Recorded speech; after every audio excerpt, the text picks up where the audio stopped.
Hi guys, welcome to my channel Lush Gardener. I hope you guys are fine and are safe. In today's video we are talking about another beautiful Echeveria called as Echeveria Manuel.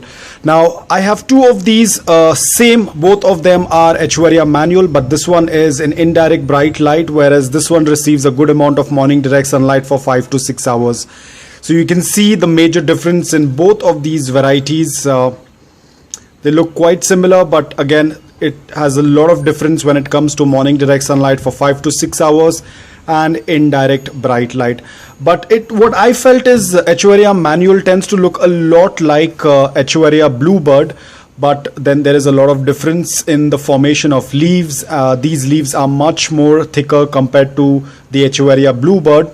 I don't have Echeveria Bluebird in my collection right now, but very soon I will add it because it's an extremely beautiful succulent. I will get it soon and I will do a care tip video on that. But as of now, Echeveria Manuel, it's an extremely beautiful succulent, very easy to grow. I have put it in level easy because you can take care of it very easily, especially if you are a beginner and if you are just starting off with succulents. The care requirements remains the same. Soil has to be loose, porous and well draining. Water only when the soil is completely bone dry. Do a complete watering. The succulent tends to go dormant during the winters. Now summer is its growing period. So if you're a person who adds fertilizers, go for a liquid based fertilizer. Mealy bugs are not much of an issue. I haven't seen any, or I haven't faced any issues with mealy bugs.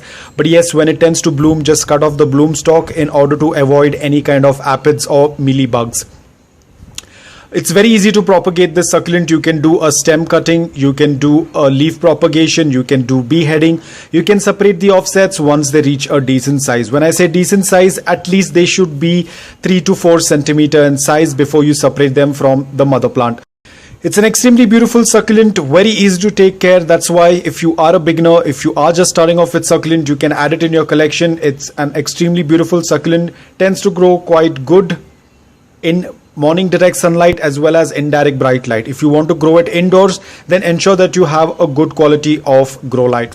So guys, that's all about this beautiful variety of Echeveria. I hope that this video was helpful to you. If it was, please hit the like button. If you're new to my channel, please consider subscribing to it. Until then, take care, stay safe and keep propagating.